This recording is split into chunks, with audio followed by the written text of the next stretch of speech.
Chris wants to know, a few of the horses at my school have kissing spine. What is it, and how can it be treated? Can they still be ridden? And so kissing spine sounds very cute. It's not. So kissing spines would be sort of the term that a horse owner would use, a rider. The veterinarians could use dorsal spinous process impingement or overriding dorsal spinous processes.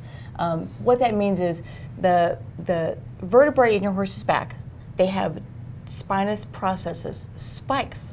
Okay. They can be anywhere from this long to say this long, and those can override, impinge, touch, kiss. That's where the term comes from. That, as you can imagine, that's very painful when they rub. And so things you might see as a rider, or an owner, or a trainer is, one of the worst ones would be bucking. But horses that don't want to canter anymore. Horses that don't even want to be brushed or saddled.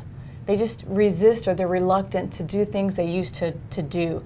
Veterinarians, when called in to examine, might find things like back pain, stiffness, that sort of thing. So there's not a classic sign associated with it, but you begin to add up those signs and you think, uh-oh, I wonder if something is going on with his dorsal spinous processes. The spikes. And then you bring the vet in. And so treatment will vary based on the severity of it and what the horse is used for, and finances and that sort of thing.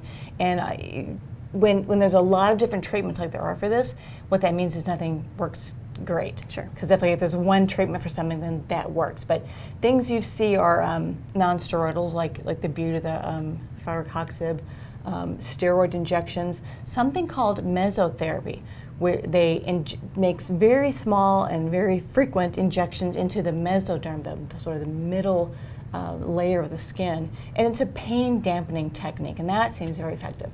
But you might do acupuncture, you might do chiropractic. Rehab is a huge part of this.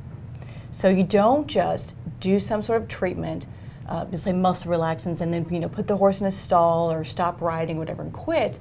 You do physical therapy, and you do it with very planned, thoughtful, methodical, with the veterinarian's help.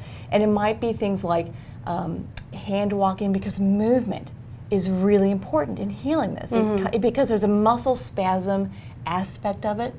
So hand walking, lunging, not with a hollow back where the spikes might impinge more, but with a lifted, rounded, stretched top line, so that the horse can build muscle and learn to use himself differently.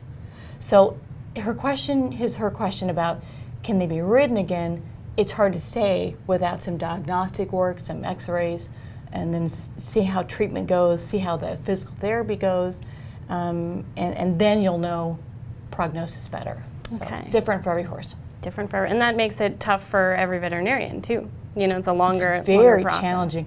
This is one of the most challenging diagnostics and treatments there is.